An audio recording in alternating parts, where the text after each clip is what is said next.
Electoral bond को लेकर हम बात करेंगे। कांग्रेस नेता यानी कांग्रेस के प्रवक्ता हैं वैभव त्रिपाठी। जिस समय राजनीतिक सियासत की गलियारों से बहुत तेज़ी से आवाज़ गूंज रही है इलेक्टोरल बॉन्ड को लेकर, क्या कहेंगे इसके लिए? देखिए, इलेक्टोरल बॉन्ड मोदी सरकार का हफ्ता वसूली स्कीम थी।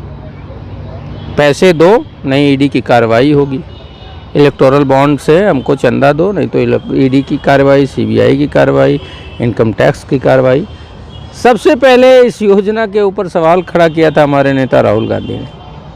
उन्होंने कहा था कि ये इलेक्टोरल बॉन्ड जो है भारत के इतिहास का सबसे बड़ा स्कैम है, सबसे बड़ा घोटाला है। आज वो साबित हो रही है। कल सुप्रीम कोर्ट में जो टिप्पणी की स्टेट बैंक के ऊपर, उससे ऐसा महसूस होता है कि एसबीआई खुद इन चीज़ों को छिपा रही है। बड़ी बात यह है कि एक तरफ वो कंपनी जिसका कुल टर्नओवर ही 500 करोड़ है, 400 करोड़ है, वो 1500 करोड़ तक का चंदा दे देती है। कैसे? मतलब वो ब्लैक मनी को वाइट कर रही है और उसमें भागीदार है भाजपा। स्टेट बैंक ने जो डिटेल दी उसमें सीरियल नंबर नहीं दिया। क्यों नहीं दिया? इसलिए कि उससे तुरंत पता चल जाएगा कि किसने खरीदा है और गया कहाँ है।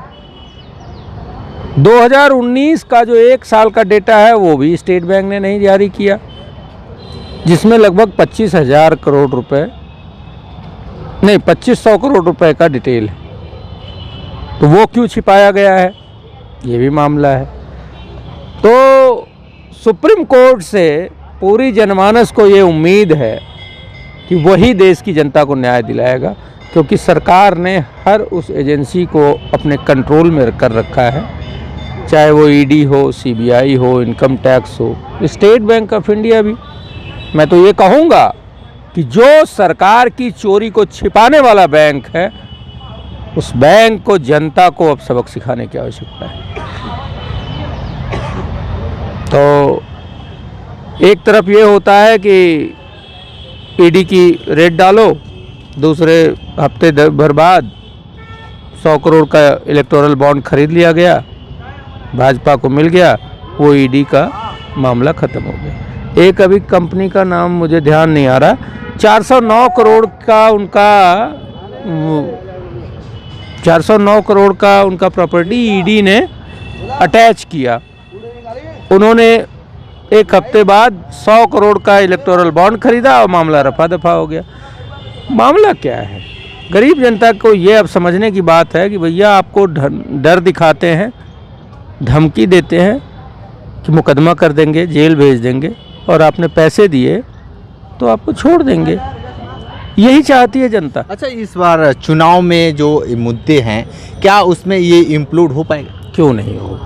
जनता अब इस बात को समझ रही है। देखिए, ऐसा है कि जब ये सरकार ही ऐसा कर रही है तो इसका साफ मतलब है कि सरकार चाहती है जानबूझकर कि भ्रष्टाचार बढ़े। जब सरकार ये कर रही है कि आपके वहाँ ईडी, इनकम टैक्स, सीबीआई का रेड पड़ेगी और आप 100, 200, 500 करोड़ चंदा दे दोगे तो वो मामला रफा दफा होगा। तो यही थाने का पुलिस वाला भी करेगा, थानेदार भी करेगा, यही यहाँ लोकल लेवल पे जितने अधिकारी हैं वो भी करेंगे। तो ये सरकार ही भ्रष्टाचार को बढ़ावा दे रही है। पहली बार हुआ पूरे विश्व में, मुझे ऐसा नहीं लगता कि कोई ऐसी स्कीम होगी। सुप्रीम कोर्ट ने इसको रद्द किया। बेशर्म मोदी को जवाब देना चाहिए। जो बात तो करते थे कि नहीं हम भ्रष्टाचार नहीं होने देंगे, लेकिन भ्रष्टाचार में आकंठ डूबे हुए हैं और उनकी पूरी सरकार मिल के इलेक्टोरल बॉन्ड के माध्यम से बड़े बड़े कॉरपोरेट से चंदा ले रहे हैं। और ये ऐसा नहीं है कि जो इलेक्टोरल बॉन्ड में पैसा मिला है वही है। अरे भैया, वो तो लिखित पढ़ित में है उतना बॉन्ड। जो कंपनी वाला, जो कॉरपोरेट आपको लिखित में हजारों करोड़ रुपए दे रहा है चंदा, वो कहीं न कहीं आपको पीछे से भी मैनेज कर रहा होगा, क्योंकि वो तो दिखने में सामने आ जा रहा है ना। तो अगर वो 6000 करोड़ भाजपा को मिला है चंदा, तो मुझे लगता है 60,000 करोड़ पीछे से मिला होगा। फ्री एंड फेयर इलेक्शन होने के लिए पहले ज़्यादा ज़रूरी है कि इन सभी लोगों के ऊपर निगरानी रखी जाए। आज चुनाव की घोषणा हो गई है, एक तरफ एनडीए है, दूसरी तरफ इंडिया गठबंधन है। इंडिया कहता है कि अग्निवीर को ख़त्म करेंगे, युवाओं को पूर्णकालिक नौकरी देंगे आर्मी में। 30 लाख जो सरकारी पद खाली हैं उसको प्राथमिकता पर हम भरेंगे, जिससे सभी युवाओं को नौकरी मिलेगी। वो कहते हैं कि अप्रेंटिसशिप शुरू की जाएगी। जितने कॉरपोरेट्स हैं, जितने सरकारी विभाग हैं, हर जगह 1 साल का अप्रेंटिसशिप शुरू करेंगे, जिसमें साल भर में 1 लाख रुपए मिलेगा। अब आप इसको समझिए कि अगर ताज होटल है, उसमें कोई लड़का गया नया और 1 साल तक अप्रेंटिस किया, जब ताज वो छोड़ेगा तो कोई भी होटल वाला उसको तुरंत अच्छे पैकेज पे ले लेगा। इससे युवाओं के लिए अवसर खुलने हैं, रास्ते खुलने हैं।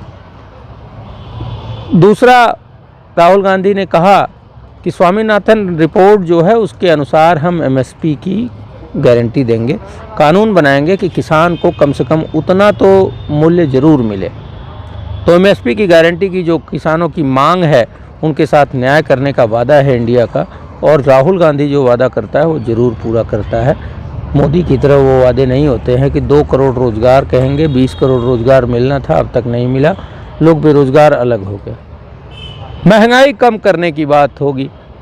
एनडीए कहता है कहाँ है महंगाई, इंडिया कहता है कि हम आपको 500 रुपये का गैस सिलेंडर देंगे, सस्ती बिजली देंगे, सस्ता पेट्रोल देंगे, सस्ती शिक्षा देंगे, सस्ता स्वास्थ्य देंगे। कांग्रेस की सरकार राजस्थान में थी, चिरंजीवी योजना के तहत गरीब आदमी का इलाज में एक चवन्नी खर्चा नहीं होता था। अब आप सोचिए, वो गरीब व्यक्ति सोचे कि अगर उसके परिवार में कोई एक आदमी बीमार हो जाता है या कोई एक्सीडेंट वगैरह हो जाता है तो आयुष्मान कार्ड प्राइवेट हॉस्पिटल वाले फेंक देते हैं, कहते हैं नहीं चलाएगा, ये हमारे वहाँ नहीं चलता। लेकिन चिरंजीवी योजना के तहत पूरे राजस्थान को 5 साल तक जो गहलोत सरकार ने सुविधा दी कि 1 रुपये आपके जेब में ना हो, आपका पूरा इलाज अच्छे से इलाज होगा फ्री में। अच्छा, इस बार के चुनाव में जिस तरीके से गहमा-गहमी बना हुआ है, मोदी की गारंटी और 400 पार लीजिए। नहीं, मैं बात को, महिलाओं को न्याय देने के लिए राहुल गांधी ने कहा कि जितनी सरकारी नौकरियां हैं उसमें हम महिलाओं को आधी आबादी को आधा हिस्सेदारी देंगे। 50% अगर महिलाओं को उसमें आरक्षण मिलता है तो वो महिलाओं के उत्थान के लिए बहुत बड़ा कदम होगा। मैं तो अपने देश की बहन बेटियों से इस बात की अपील करूंगा कि जहां एक तरफ समाज में लड़कियों के साथ दोयम दर्जे का व्यवहार है, वहीं राहुल गांधी कहते हैं कि हम आपको नौकरियों में आधी हिस्सेदारी देंगे। तो उनको इस बात को सोच कर वोट करना चाहिए कि कौन हमारे हक की लड़ाई लड़ रहा है। मणिपुर पे प्रधानमंत्री मौन है, 1 साल से मणिपुर जल रहा है, वहाँ गए नहीं। ये सवाल है ना। रहे थे कांग्रेस के प्रवक्ता वैभव त्रिपाठी ने बहुत सारी बातें बताए हैं। राहुल गांधी ने जो आश्वासन किसानों को, युवाओं को, नौजवानों को जो दिए हैं, अगर कांग्रेस की सरकार बनती है तो ये सारे वादे लगभग पूरे होंगे। विशेष रिपोर्ट कर रहे थे तो हमारे साथ बन रही कांडी बनारसी के साथ हमें दीजिए इजाज़त। नमस्कार।